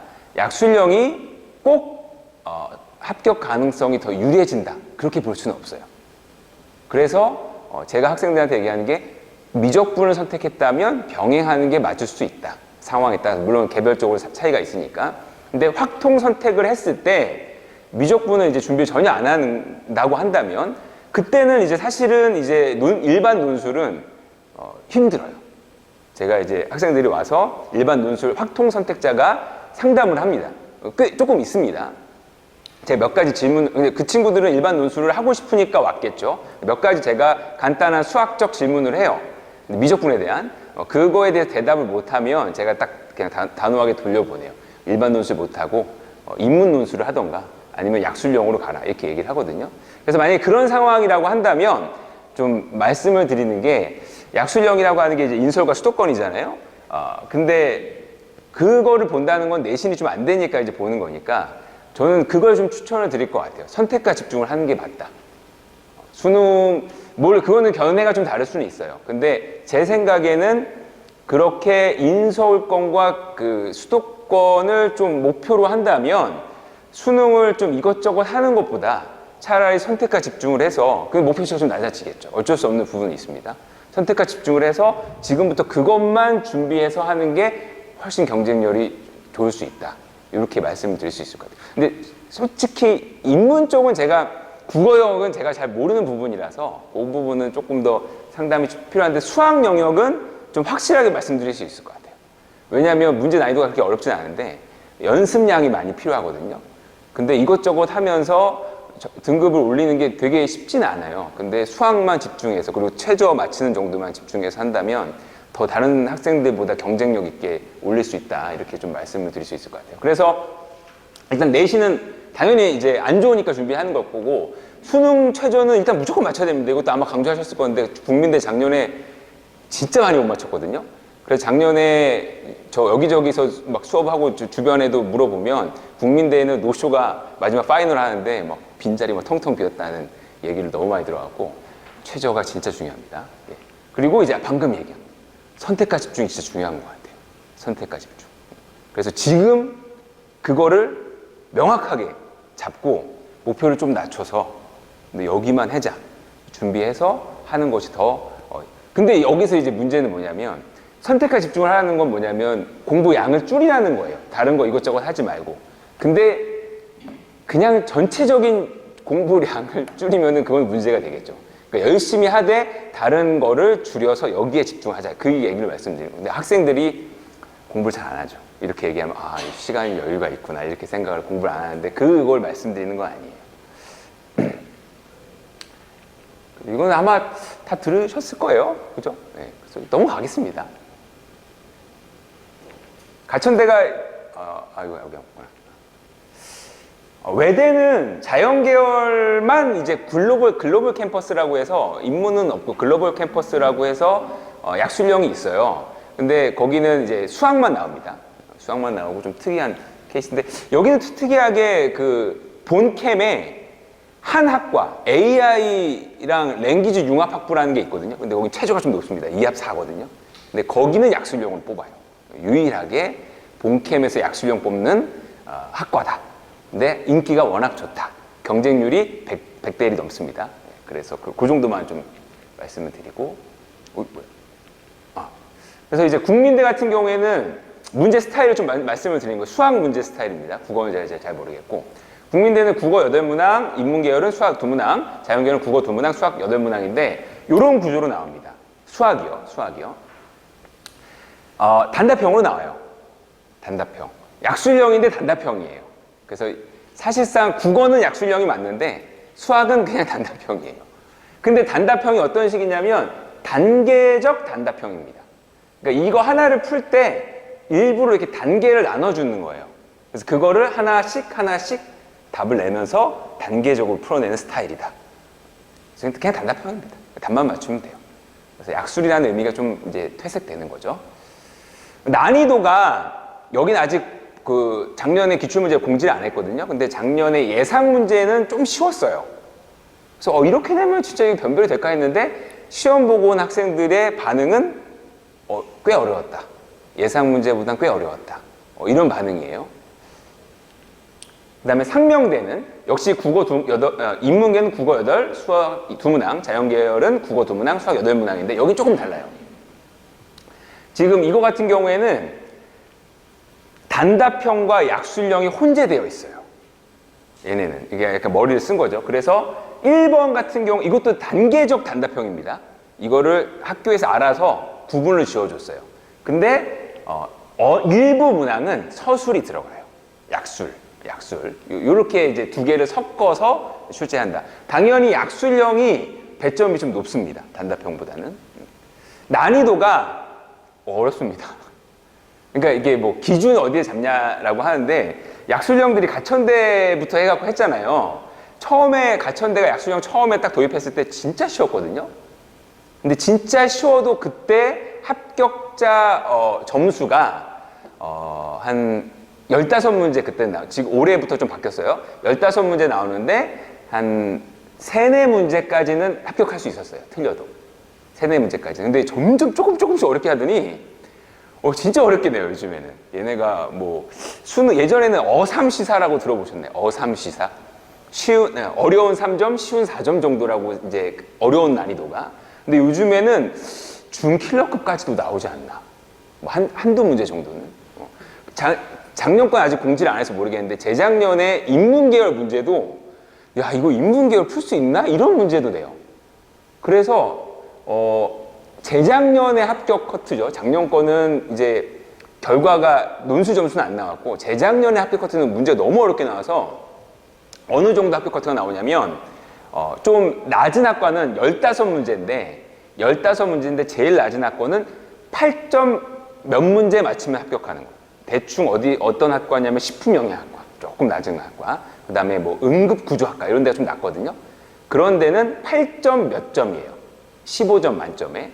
그 다음에 높은 학과, 거기가 어디냐면 클라우드 공학이라고 해서 거기는 등급 자체가 높습니다.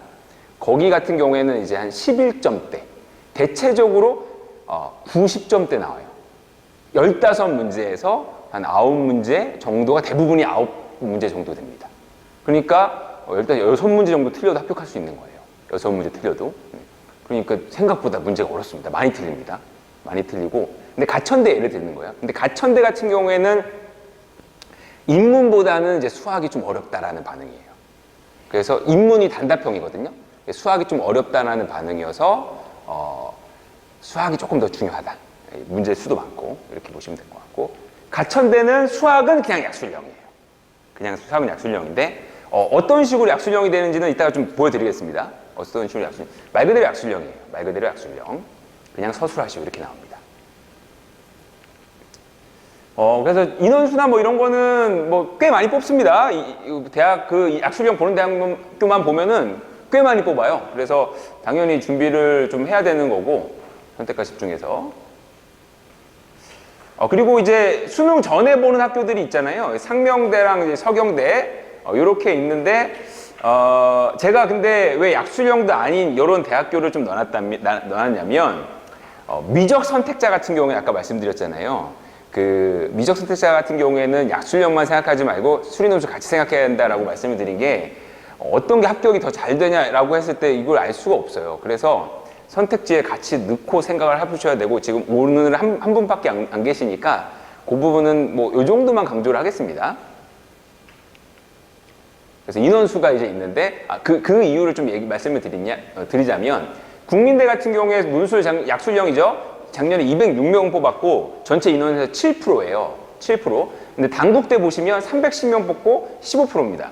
여기 인하대 보시면 457명에 12%를 뽑아요. 그러니까 압도적으로 수리논술 인원이 훨씬 많이 뽑아요. 그러니까 내가 미적분을 했다라고 한다면 여기를 썼을 때 여기 경쟁률 작년에 100대 1 넘고 아까 말씀해 주신 것 같은데, 단국대나 인하대 같은 경우에는 한 30대 1? 30대 1 나옵니다. 그러니까 물론 여기는 이제 최저가 있어서 많이 떨어지긴 하는데, 그냥 전체 그냥 경쟁률 자체는 훨씬 낮습니다. 그래서 그 부분을 제가 강조해 드리는 거예요. 미적 선택자는 수리 논술도 같이 대비하는 게 맞다. 그렇게 준비하는 게 맞다. 이렇게 말씀을 드립니다.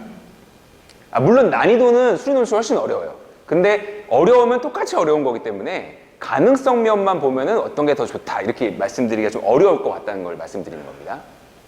그래서 아까 얘기했던 것처럼 수능 전에 이 서경대 있잖아요.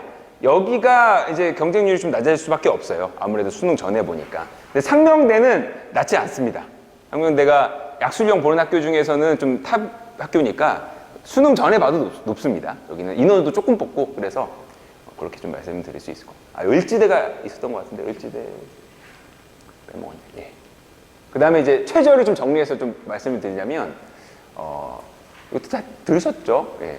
좀 간단하게만 요약했는데, 제일 높은 데가 2합 4예요.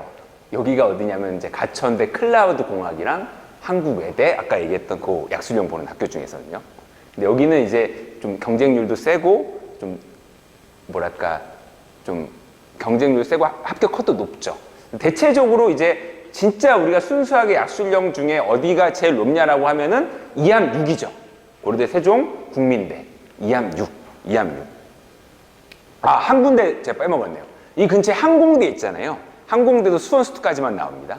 그래서 같이 여기도 한번 지원해 볼 만한 학교고, 거기도 2합 6이에요. 예. 난이도는 어떠냐? 그렇게 어렵진 않아요. 수리 논술이긴 한데, 약술형, 가천대 약술형이랑 비교하면은 뭐 난이도가 뭐 되게 많이 차이 나고 그러진 않습니다. 예. 그래서 여기도 같이 한번 생각해 볼 학교다. 2합 6입니다. 여기도. 그 다음에 이제 가천대는 이제 1합 3. 가천대 많이 뽑으니까. 나머지는 최저가 없습니다. 나머지는 최저가 없어요. 그래서 이제 내신 반영인데, 내신 반영은 아예 이제 논술만 보는 학교가 이렇게 되고, 거기 정리가 되어 있습니다. 나중에 한번 보세요. 그 다음에 90% 이상 뭐 이렇게 있는데, 사실 이렇게 뭐 보는 게 그렇게 의미는 없고요. 예를 들어서 강남대 같은 경우에 어떤 식으로 반영하는지만 좀 말씀드리자면, 이거 혹시 했을까요? 실질 반영 안 하셨을까요? 앞에? 안 했을까요? 요거 제가 말씀드릴게요. 내신을 반영하는 학교. 내신이 보통 안 좋으니까 약술형을 준비하잖아요. 근데 내신을 실제로 어떻게 반영하냐면, 강남대 같은 경우에는 1등급이 20점 만점. 이거는 근데 올해 건 아직 안 나왔고 작년 기준입니다.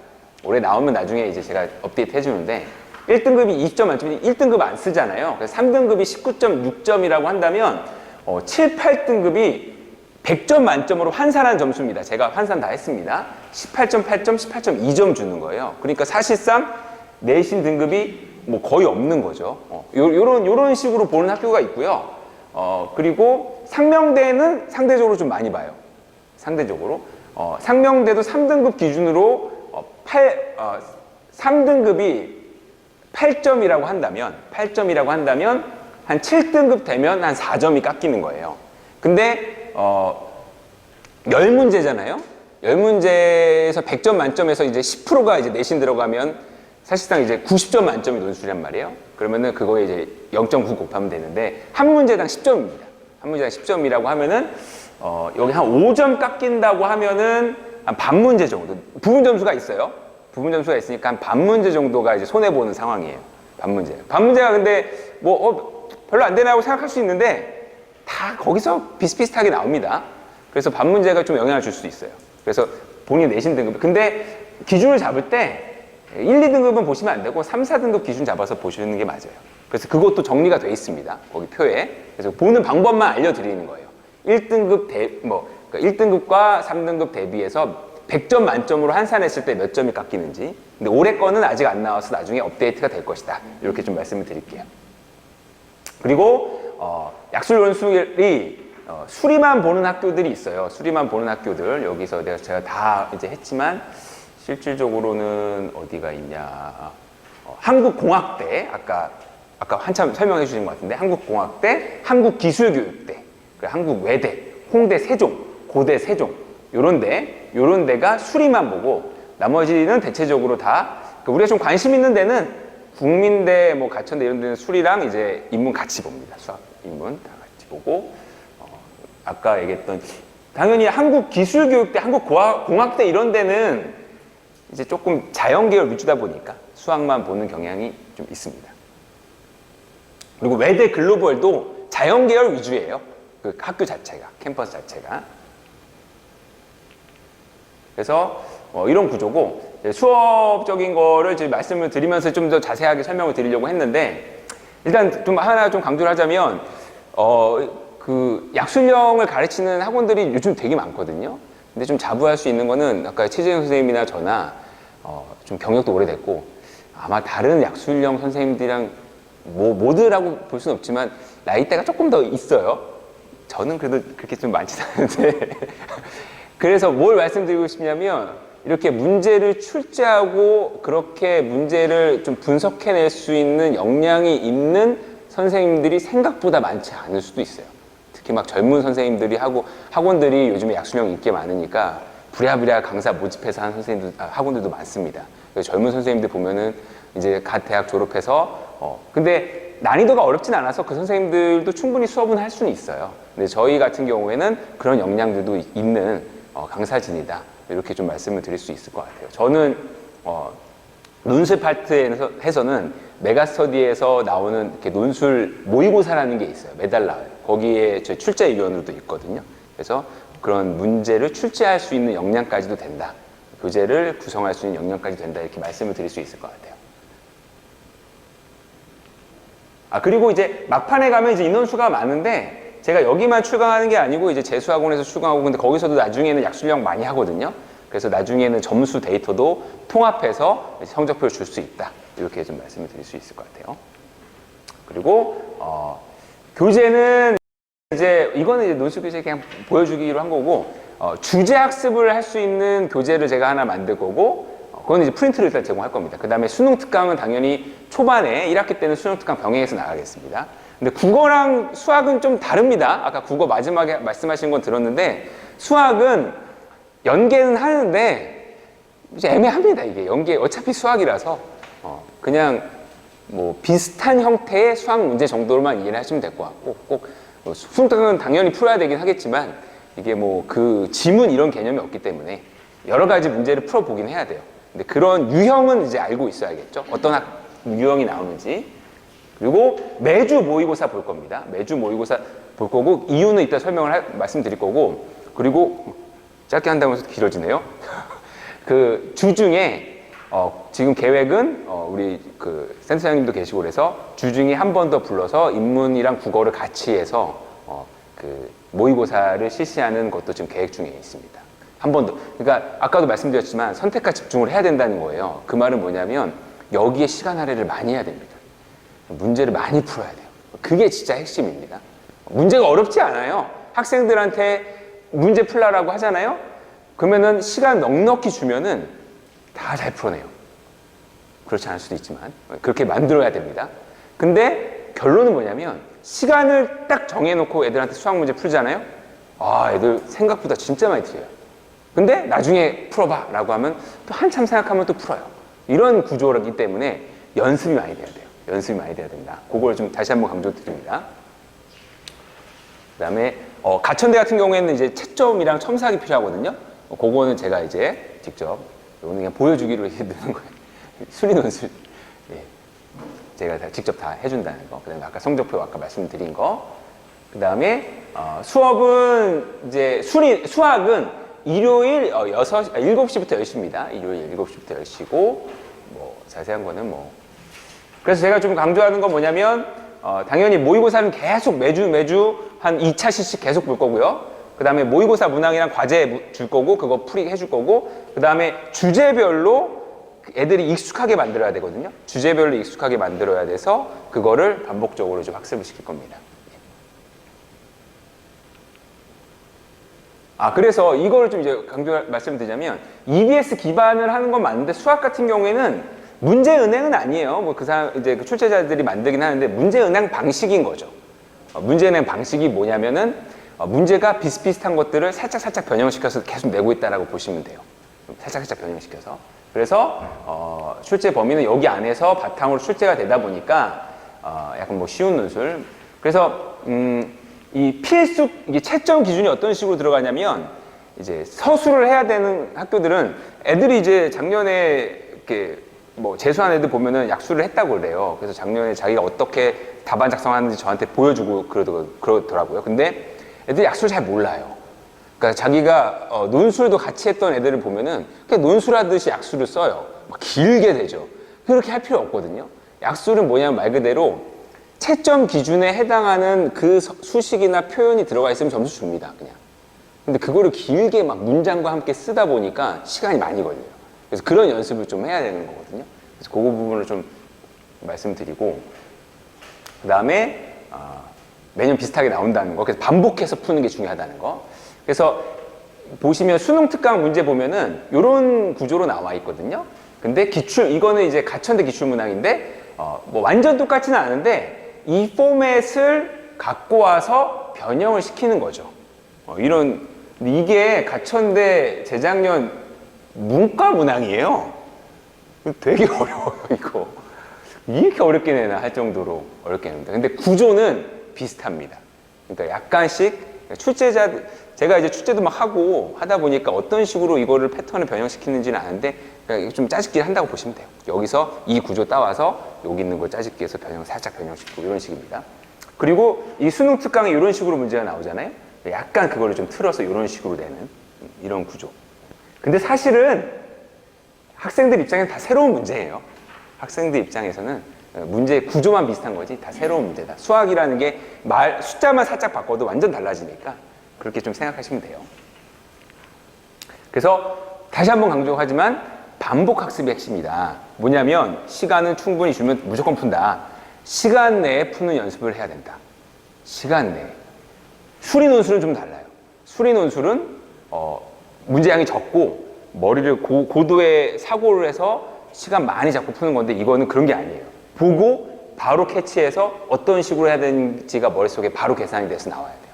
그래야 할 수 있습니다. 그래야 좋은 결과가 나올 수 있다는 거 한 번만 더 강조하고 저는 그 부분에 이제 포커스를 맞춰서 수업을 진행한다는 겁니다. 그리고 주제별로 그런 것들이 팍팍 캐치가 돼야 돼요. 이거 어떤 주제에서 어떻게 해서 했다. 어떤 주제다. 그래서 주제별로 문제를 많이 풀어내는 연습을 좀 해야 되고 그래서 모의고사도 시간 내에 푸는 연습을 계속 해줘야 된다. 그거를 좀 강조를 합니다. 그 다음에 가천대가 이제 채점이 어떻게 되는지 보여드릴게요. 문제가 이제 뭐 이런 식으로 나왔다고 하면은 채점이 이런 식이에요. 요거 썼다. 3점 주는 거예요. 요 내용이 있으면 3점 주는 거예요. 앞에 뭐 미사용 이런 거 필요 없어요. 제가 들어가 있으면 3점 받는 거예요.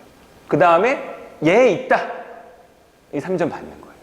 이런 식이라고 보시면. 그 다음에 얘 썼다. 3점 받고 얘 썼다. 1점 받고. 근데 이게 문제의 그 풀이가 항상 일관되진 않잖아요.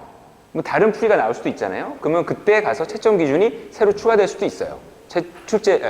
채점하는 사람 입장에서. 근데 약술형은 되게 그렇게 사고력이 많이 필요한 문제는 아니라서 웬만해서는 비슷비슷한 풀이가 나옵니다. 그래서 이런 식으로 이제 들어가니까 그러면 나는 이제 어떤 부분을 이제 그래서 수업을 하는데 강조를 하냐면 그 첨삭한 거랑 채점이 중요합니다. 가천대나 이제 서술이 필요한 학교는 보면서 야, 요 부분이 네가 서술이 돼 있으면 점수 받는 거야. 이걸 계속 인식을 시켜줘야 돼요.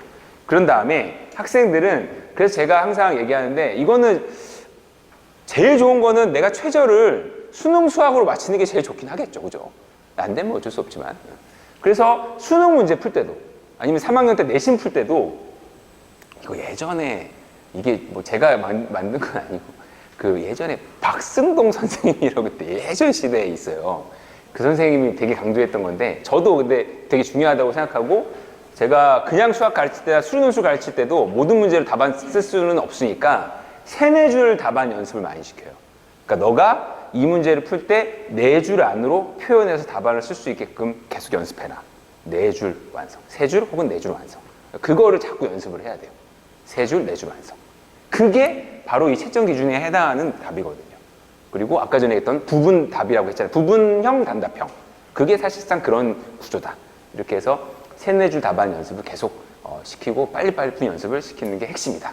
이렇게. 물론 근데 지금이 초반이기 때문에 기본 개념이 안 된 친구들이 당연히 이제 준비를 할 거고 그렇기 때문에 기본 개념을 좀 잘 잡아주면서 궁극적으로는 요 부분을 강조해서 수업을 시킬 것이다. 이렇게 좀 말씀을 드릴 수 있을 것 같고 뭐 연간 진도는 뭐 참고하시면 될 것 같습니다. 예, 그래서 제가 드린 말씀을 좀 수학 위주로 해서 말씀을 드렸고 혹시 질문하실 거 있으실까요? 예, 예, 예, 예. 아, 제가 여기서는 작년에 약수는 안 했었고 그 외에 학원에서 약수령을 했었는데 뭐 이렇게 좀 사례를 제가 이렇게 거기다 넣지는 않았는데 제법 붙었습니다. 예.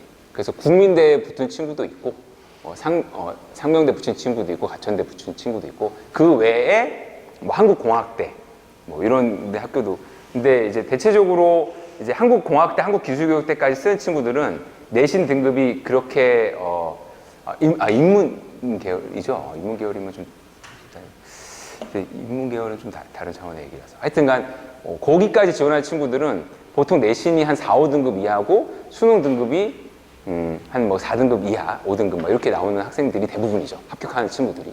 네, 그래서 대체적으로 여기는 제가 작년에서는 약수령 안 했고 올해 이제 작년에 수리 논술만 했고 약수령은 올해 이제 여기서까지 개강을 하는 겁니다. 그래서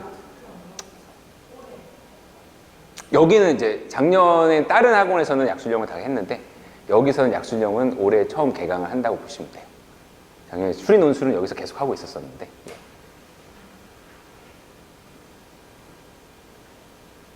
또 뭐 궁금하신 게 있으실까요? 없으실까요? 혹시 뭐 상담 원하시면은 잠깐 남으셔서 상담하고 가셔도 되고요.